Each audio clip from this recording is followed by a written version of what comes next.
Bienvenidos. Buenos días para todos. Gracias por asistir a esta cita de todos los lunes en su podcast Cartas Abiertas. Para el día de hoy viene un relato muy interesante, muy apasionante, porque vamos a ver cómo Jesús aparece casi que en todo su esplendor. Es un blanco y negro bien fuerte y nos vamos a dar cuenta de cómo él aparece, es reconocido por un hombre, Abraham, y, y la historia se desarrolla de forma fantástica. Vamos a mirarla. El capítulo 14 habla, como habíamos quedado anteriormente comentando, haciendo ese preámbulo, ese abrebocas de que Lot se ve involucrado en un problema y Abraham entra en su rescate. Entonces, en aquel tiempo se armaron como dos bandos. Hubo un hombre que se llamó Kedorlaomer. Ese hombre los estuvo gobernando por un espacio de 12 años, pero cuando iba a comenzar el año 13, se rebelaron contra él. Entonces se armaron dos bandos.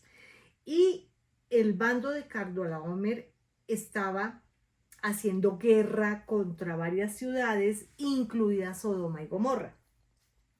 Para este tiempo, resulta que ya Lot no estaba viviendo tan cerca a ellos. Él ya estaba viviendo en Sodoma con su familia, él ya había hecho amistades, amigos, su vida ya se estaba desarrollando en este lugar.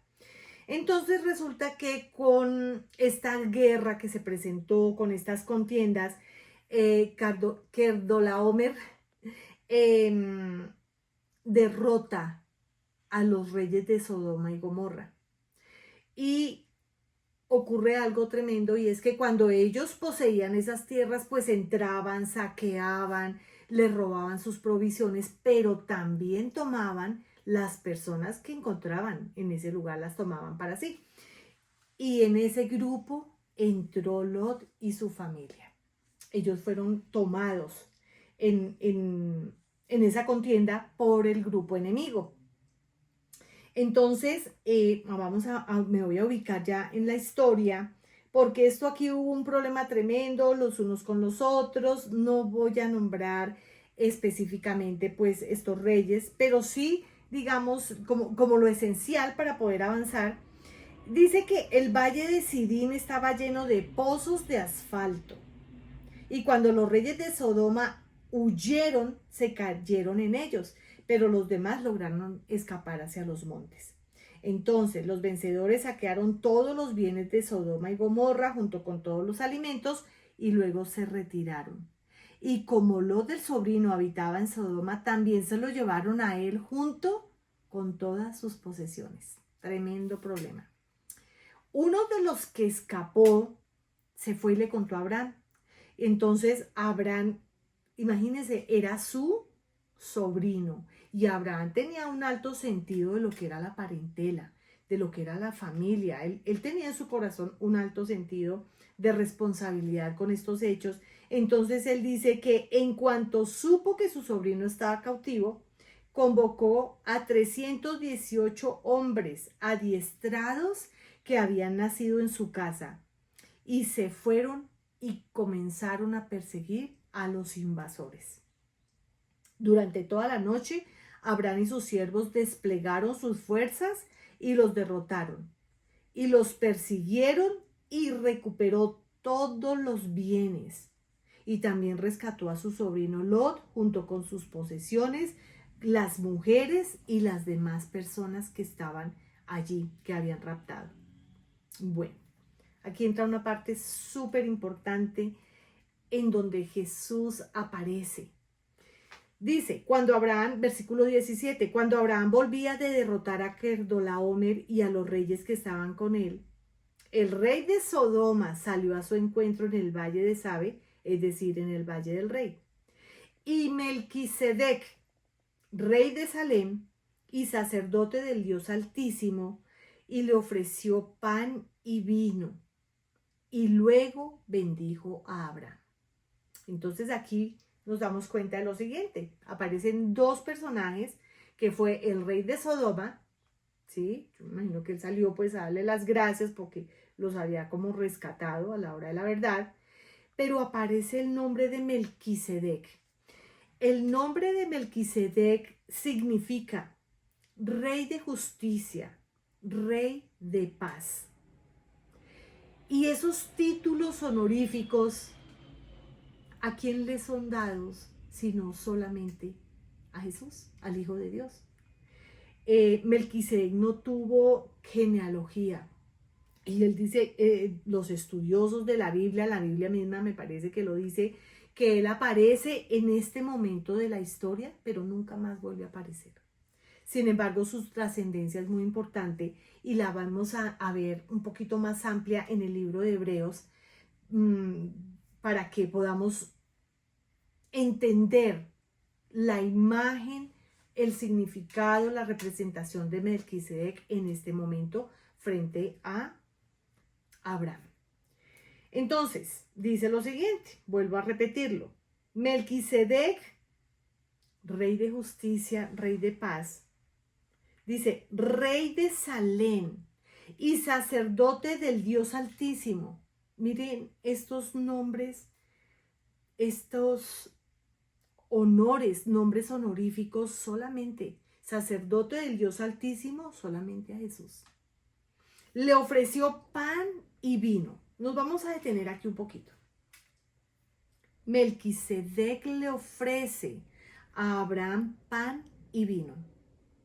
El pan y el vino es supremamente significativo y representativo para nosotros porque la palabra nos habla del sacrificio de Jesús y nos cuenta de cómo en esa última cena, qué ofreció Jesús, qué bendijo, qué repartió.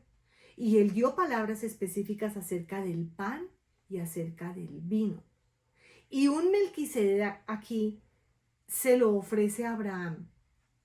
Fue como unas primicias de ese sacrificio que él iba a realizar a un Abraham que tuvo el privilegio de recibirlas de parte de Melquisedec, pero realmente en representación viva de un Jesús. Y dice que luego bendijo a Abraham y le dijo que el Dios Altísimo Creador del cielo y de la tierra bendiga a Abraham. Bendito sea el Dios Altísimo que entregó en tus manos a tus enemigos. Es un privilegio grande, maravilloso que Abraham tuvo, que hubiese sido bendecido por este hombre. Miren lo que sigue después. Entonces Abraham le dio el diezmo de todo. Aquí aparece también la palabra diezmo, y la palabra diezmo es la primera vez que se nombra, que sale a relucir en la palabra del Señor. Vamos a detallar un poco este pasaje porque es bien importante darnos cuenta, ver varias cosas. Primero, lo que ya había dicho, de representar, de ofrecerle, perdón, de este Melquisedec le ofrece a Abraham pan y vino. Luego lo bendice. Por eso es que en el podcast anterior hablamos de que el pacto que el Señor hace con Abraham tiene gran significado en lo que es la bendición. Entonces viene Melquisedec, lo bendice. ¿Qué hace Abraham a cambio de esto? Dice que le entregó el diezmo de todo. Abraham pudo darse cuenta de quién era Melquisedec.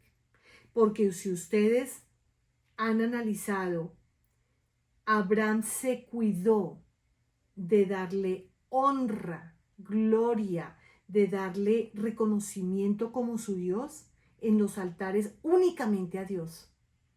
Él no estaba buscando de pronto alguna persona o alguna imagen para rendirle culto.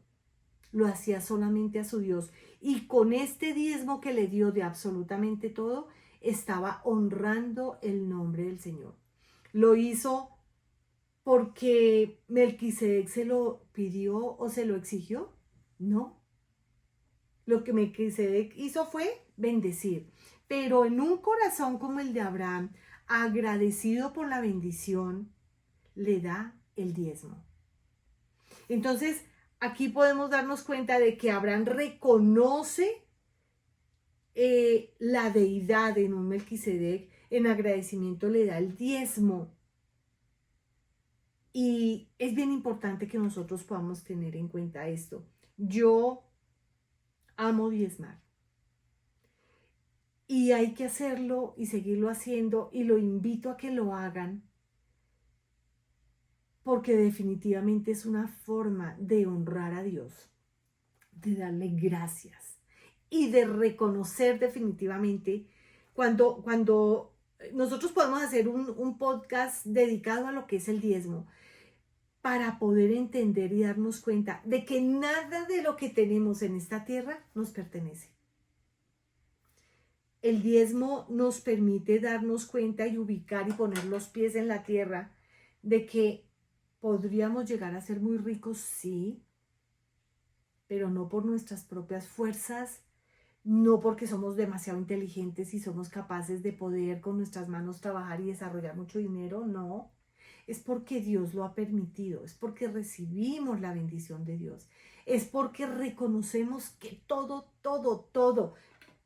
incluido todo lo que tenemos le pertenece a Dios, porque nada de lo que tenemos el día que lleguemos a partir de este mundo, que lleguemos a su presencia, nada nos vamos a llevar.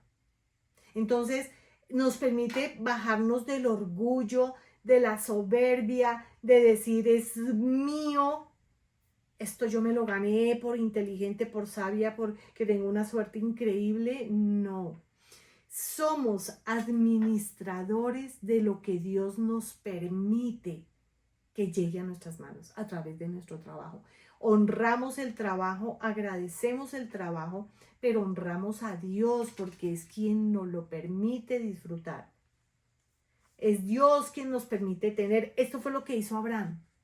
Él ya venía muy rico, pero no se jactaba de sus riquezas y entregó todo. Bueno, entregó todo el diezmo de todo lo que tenía.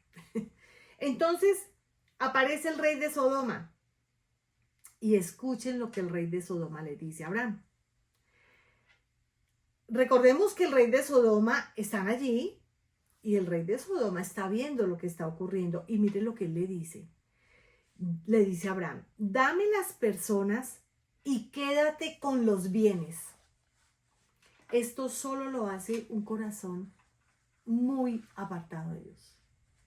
Porque en mi reflexión, en mi meditación bíblica, yo podría pensar que este rey de Sodoma, al darse cuenta de que Abraham dio el diezmo de todo, este hombre está diciendo, ay, pobrecito Abraham, no se va a quedar, imagínese, dio el diezmo de todas sus riquezas.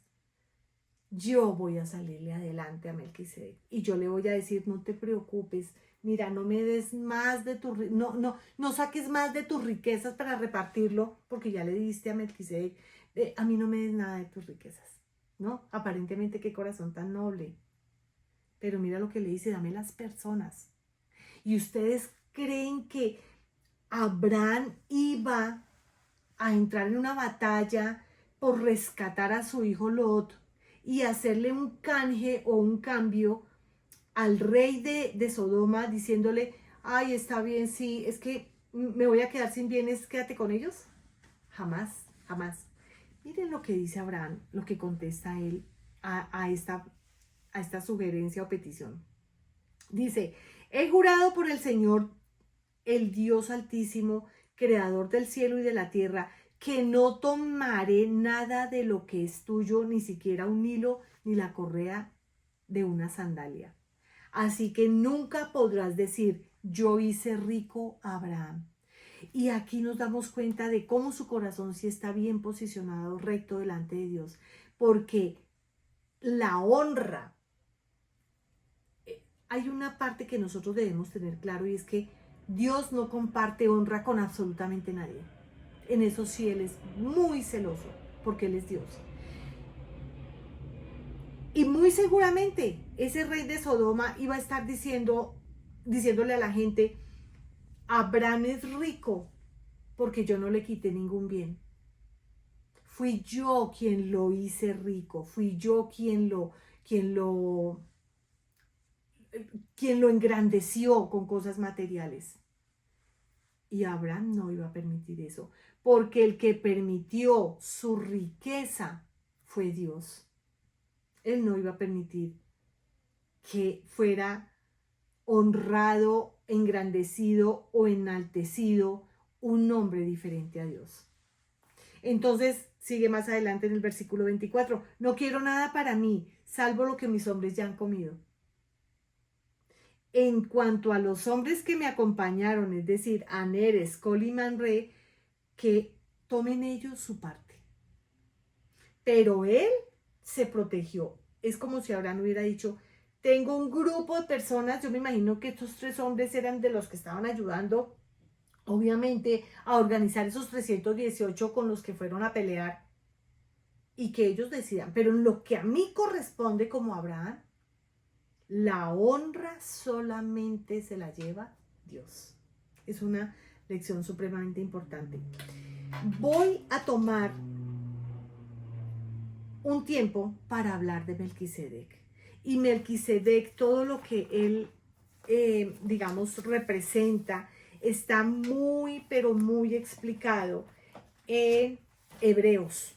Y vamos a tomarnos un tiempito para mirar Hebreos capítulo 7. Yo los animo para que lo puedan escudriñar, leer, pedirle al Espíritu Santo que siga dando mayor revelación. El capítulo 7 de Hebreos nos muestra y nos explica a este Melquisedec que apareció en Génesis capítulo 14. Vamos a comenzar a leer y vamos a mirar. Dice, este Melquisedec, rey de Salem y sacerdote del Dios Altísimo, salió al encuentro de Abraham, que regresaba de derrotar a los reyes, y lo bendijo. Abraham a su vez le dio la 10ª parte de todo. El nombre de Melquisedec significa, en primer lugar, rey de justicia, ya lo habíamos visto, y además rey de Salem, y esto es rey de paz. No tiene padre ni madre ni genealogía, no tiene comienzo ni fin, pero a semejanza del Hijo de Dios permanece como sacerdote para siempre. Si nos volvemos aquí a esta partecita, dice, rey de Salem y sacerdote del Dios Altísimo. Nadie puede ser sacerdote del Dios Altísimo sino solamente Jesús. Dice, pero a semejanza del Hijo de Dios permanece como sacerdote para siempre. ¿Quién es sacerdote para siempre? Jesús. Versículo 4. Consideren la grandeza de ese hombre a quien nada menos que el patriarca Abraham le dio la 10ª parte del botín. Ahora bien, los descendientes de Leví que reciben el sacerdocio tienen por ley el mandato de cobrar los diezmos del pueblo, es decir, de sus hermanos, aunque estos también son descendientes de Abraham. En cambio, Melquisedec, que no era descendiente de Leví, recibió los diezmos de Abraham y bendijo al que tenía estas promesas. Es indiscutible que la persona que bendice es superior al que recibe la bendición. En el caso de los levitas, los diezmos los reciben hombres mortales. En otros casos, lo recibió Melquisedec, de quien se da testimonio de que vive. Hasta podría decirse que Leví, quien ahora recibe los diezmos, los pagó por medio de Abraham, ya que Leví estaba presente en su antepasado Abraham cuando Melquisedec le salió al encuentro. Bueno, aquí nos damos cuenta de cómo cuando más adelante se forma el pueblo del Señor y de las tribus de Abraham, están los levitas, están, grupos que se formaron específicos y que tenían labores específicas, sin importar cómo este Melquisedec, si era levita o no era levita, si hubiese sido como hubiese sido, además porque dice que aparece solamente en ese momento de la lectura bíblica, que no tiene principio, que no tiene fin. Él fue digno de recibir los diezmos que Abraham tenía para ofrecer en agradecimiento. En el versículo 11 de este capítulo 7 de Hebreos, mi Biblia tiene un título que dice Jesús semejante a Melquisedec. Aquí vamos a ver lo siguiente. Dice, quiero leer una parte que me habla específicamente de, habían sacerdotes, habían profetas y estaban los levitas. Pero Melquisedec, sin importar, recibió la ofrenda, sin importar si era levita, sino precisamente porque siendo tipo de Jesús, en Jesús se une. Él reunió todo lo que necesitaba el profeta, lo que necesitaba el sacerdote, lo que necesitaba, estaba todo reunido en Jesús. Por eso fue que Abraham pudo tener ese discernimiento y entregárselo a él, porque él vio que en él estaba representado Jesús. En el versículo, vamos a leer el versículo 15, dice, y lo que hemos dicho resulta aún más evidente en sí a semejanza de Melquisedec. Surge otro sacerdote que ha llegado a serlo no conforme a un requisito legal respecto al linaje humano, sino conforme al poder de una vida indestructible, pues de él se da testimonio. Tú eres sacerdote para siempre según la orden de Melquisedec. Entonces nos damos cuenta de cómo este hombre fue reconocido por un Abraham como Jesús. Más adelante, versículo 22 dice, por tanto Jesús ha llegado a ser el que garantiza un pacto superior. Esto es lo que se está cumpliendo para nuestro tiempo, para esta época que estamos viviendo. Ahora bien, como a aquellos sacerdotes la muerte les impedía seguir ejerciendo sus funciones, ha habido muchos de ellos. Miles de sacerdotes han habido. Dice, pero como Jesús permanece para siempre, su sacerdocio es imperecedero. Por eso también puede salvar por completo a los que por medio de él se acercan a Dios, ya que vive siempre para interceder por ellos. Este es el privilegio que tenemos ahora en este momento. Abraham tuvo el privilegio de reconocer a Melquisedec, tuvo el privilegio de ofrecerle sus diezmos, tuvo el privilegio de ser bendecido por él. Nosotros en este tiempo, con un Jesús presentado a full color, a través de su sacrificio, nos muestra cómo nosotros podemos ser salvos por completo, porque nos acercamos a Dios Padre a través de ese Jesús. Termino ya esta partecita, dice, versículo 26, nos convenía tener un sumo sacerdote así. Cuando nosotros miremos la imagen de Jesús en nuestra mente y en nuestro corazón, no por una imagen hecha de manos humanas, no. La imagen de Jesús bíblica, cuando la traemos a nuestro corazón, a nuestra mente, lo podemos ver así, como nuestro sumo sacerdote, santo, irreprochable, puro, apartado del pecado y exaltado sobre los cielos. Versículo 27. A diferencia de los otros sumos sacerdotes, él no tiene que ofrecer sacrificios día tras día. Primero por sus propios pecados, porque nunca pecó, y luego por los del pueblo, porque él se convirtió en ese sacrificio único, real y verdadero. Dice, porque él ofreció el sacrificio una sola vez y para siempre cuando se ofreció a sí mismo. De hecho, la ley designa como sumos sacerdotes a hombres débiles, pero el juramento posterior a la ley designa al Hijo de Dios, a quien ha sido hecho perfecto para siempre. Déjeme decirle que este tiempo es un tiempo de bendición grande.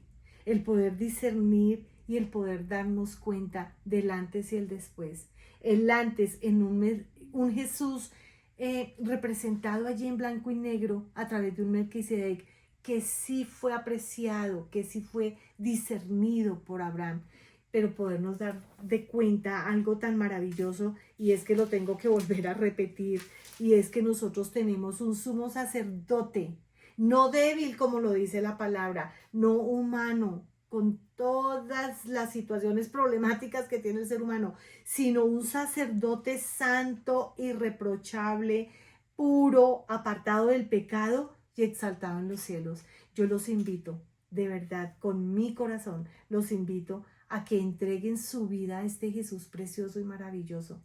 Como dice la palabra, que hizo un sacrificio, que se ofreció él a sí mismo por nosotros, que éramos pecadores, fuimos cubiertos por ese sacrificio maravilloso, y los invito a que entreguen su vida a él porque tienen ese sumo sacerdote maravilloso exaltado en los cielos. Me podría seguir extendiendo, pero les agradezco a que sigan moviendo este espacio, a que lo sigan compartiendo, a que no se lo pierdan cada 8 días y a que sigamos haciendo famoso el nombre precioso.